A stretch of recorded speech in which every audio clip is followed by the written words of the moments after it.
This show exists. You remember the days when Netflix original was a seal of quality?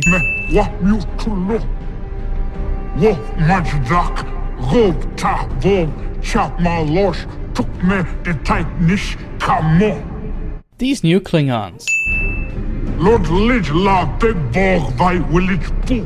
With half a pound less gunk on their face, these actors might actually be able to speak proper Klingon. Tatooine. Very lost.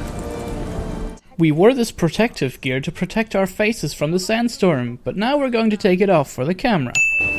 This drought's gonna last 89 years. The Crepusculans are facing extinction as a species. This entire species and planet will be forgotten immediately after the intro. The Crepusculans are facing extinction. The name of this species sounds like something Justin Roiland came up with in a drunken stupor. Also, the Prime Directive is broken 2 minutes into the first episode. It's actually fitting, since they shit on the Prime Directive as much as this show shits all over Star Trek. The ambient radiation from a nearby meteor drilling accident dried out their water table. Why are they discussing what happened to this planet while they are already on the planet to fix what happened to the planet? 0.5.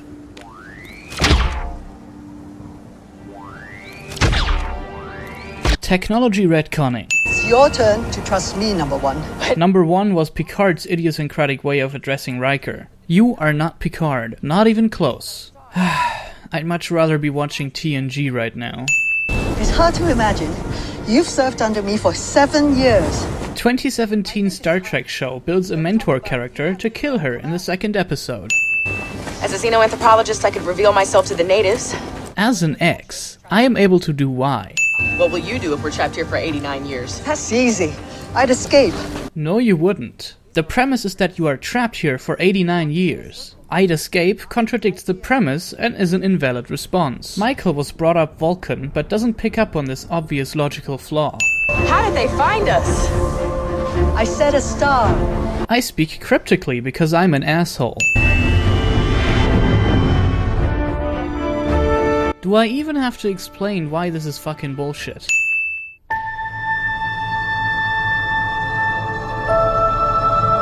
Voyager had one of the best TV title sequences of all time. That was almost 20 years ago. What the fuck happened? Why does every new Star Trek have to revise the warp animation? And gases collide to form planet. This butt-ugly uniform. Yes, number one. Number one. Yes, I'll give this a sin every time she says it. Fuck this show. Your chief science officer is worried. No one in Star Trek speaks this way. First of all, it's not your chief science officer, it's our chief science officer. And second of all, you either call him by his goddamn name or his rank. See? I know how to write Star Trek. Saru's Kelpian. He thinks everything's malicious. Saru's exposition. He expositions everything. Ensign Carter? Agreement between my senior officers. I'm 10 minutes into the episode, and the only names I know are Saru and Burnham. 10 minutes into Caretaker, you know every single main cast member and already have a favorite. This amount of sarcasm. What the hell is this? If you give a shit about lore, Data is the first and only artificial life form serving on a Starfleet vessel. So either this is a helmet that is never taken off, or another technology retcon. The real sin here, however, is that I still have to ask about this after having seen 5 episodes of this awful show. Can you imagine a Star Trek show where I can watch 5 episodes and I still don't know the bridge crew? Yeah, me neither. Is this amount of sarcasm always necessary? You've served under her command for 7 years, and just now you notice she likes to be sarcastic all the time. As science officer, I can provide a far more concrete and in-depth analysis than simply reading data off a monitor. Jesus fucking Hartwell Christ on a fuckstick. This is not Star Trek. Why are these 2 senior officers fighting like kindergarten brats? There's nothing interesting or tense about this exchange. It's just cringy and unfitting banter for a Starfleet bridge. Ugh. With such little data, I'd prefer not to speculate. Are you fucking kidding me? They use a telescope, a fucking telescope. With the high levels of radiation kicking off those binaries, she'll have 20 minutes until her DNA starts to unravel like noodles. The fuck? Either the radiation is too strong for the suit or it's not. There's no 20-minute rule for radiation damage to DNA. Commencing airlock depressurization sequence. This new computer voice. God damn, this view is gorgeous. Ha, you thought I was gonna remove a sin. Nope. Fuck this show and everything it stands for. Confirming 6-second directional thrust. Oh boy, I have this exact same dirt cheap X-52 flight controller. Well done, set design. Bravo. No, unable to comply. Scattering field. It must be interfering with comms. Can you believe the amount of technology retconning? Fucking Enterprise managed to go 5 seasons without retconning any technology whatsoever. None. But yeah, we can't have a 2017 science fiction show without fancy headsets and translucent controls. Faith to the source material be damned. Data collection unit, are you there? Internal computer online. What happened to prefixing the computer commands with computer? Oh right, that's a technology retcon. I'm above the object. There is no above in space. I'm Commander Burnham of the United Federation of... No. I'm Commander Burnham of the USS Zhengzhou. God damn it, do I have to write everything for you? Oh great, there's gore in Star Trek now. That's what we all wanted to see. Who thought Star Trek needed to be gritified? Star Trek is about hope, progress, civil rights, societal discussion and science. Not about gore and scary horror scenarios, bogus mushroom realms, psychopathy, warmongering egomaniacs and animal abuse. The fact that these writers thought the Federation needed to be shown in this way just goes to show how little they actually care about Star Trek. I have number 1. Number 1. Boost the signal. Captain, there is no signal. You better get me a signal. God damn, this is typical contemporary sci-fi dialogue. This is impossible. Do it anyway. And then they do it somehow, despite just saying that it's impossible. I'll call this the not-so-impossible cliché. Lord Nigma. Skip. Jesus, this is still going on? Skip. Klingon social order rests upon. Inviolable honor-shame dynamics. Correct. The Vulcan Learning Center is bullshit. All they do is learn to repeat facts. Sarek is shoehorned into this one as well, huh? Let's add 15 sins for that. Number 1. Number 1. Almost no one has seen a Klingon in 100 years. Michael meets a Klingon after 100 years and immediately kills him. But somehow we're supposed to root for her. Something is scanning us. They've detected our weapon signature. How do you know what the enemy scanners have detected? Number 1, get to sickbay. Number 1. Skip.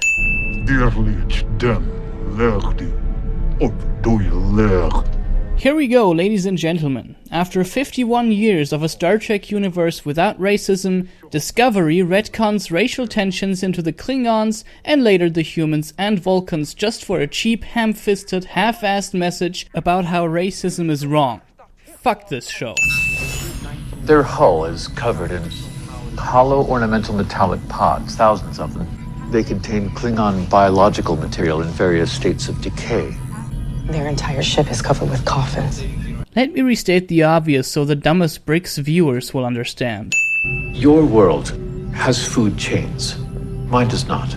Our species map is binary. We are either predator or prey. My people were hunted, bred, farmed. We are your livestock of old. We were biologically determined for one purpose and one purpose alone. To sense the coming of death. Why would you want your livestock to sense the coming of death? Wouldn't that be among the first things you'd selectively breed out of them, right after making them fat and immobile? Yeah, this bullshit doesn't check out. Also, this is a discount prophecy cliché. Unlike anything we've ever seen, Admiral, there may be more vessels out there than we know. Oh my god. The motherlode of technology retconning. Holograms were invented in the 24th century, and even then no one had the ability to communicate like this using them. Why the fuck can't you just stick with the technology that existed at the time? Admiral, if I may. You mayn't. The Federation and the Klingon Empire have always been on the cold side of war.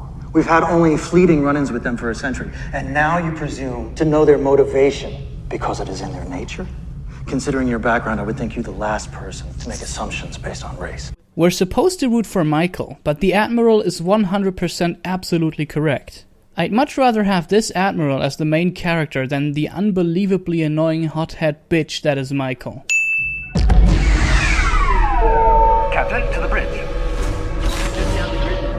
Status. Massive photonic activity on the Klingon object, Captain. That's one way to save special effects budget, I guess. That noise is some kind of electromagnetic subspace waveform. That noise is an electromagnetic subspace waveform?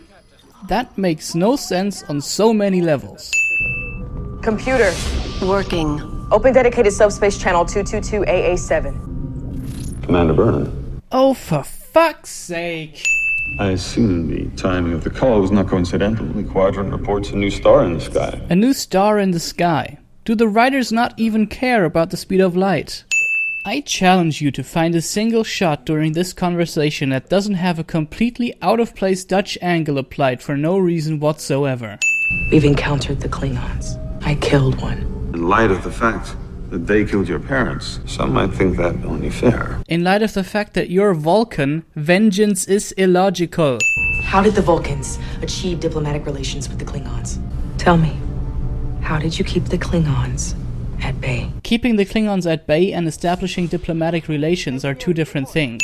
Captain, we have to fire on them. Hit that ship with everything we've got. Burnham personifies everything that the Federation fights against.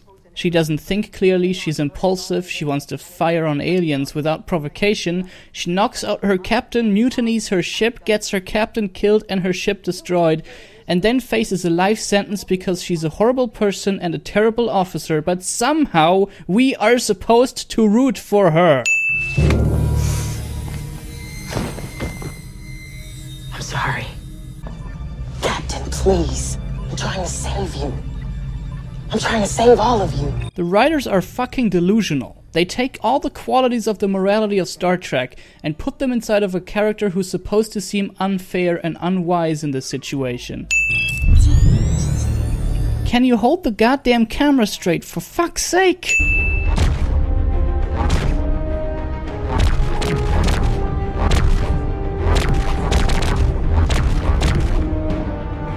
Also, what's with all these fuck ugly Klingon ship designs?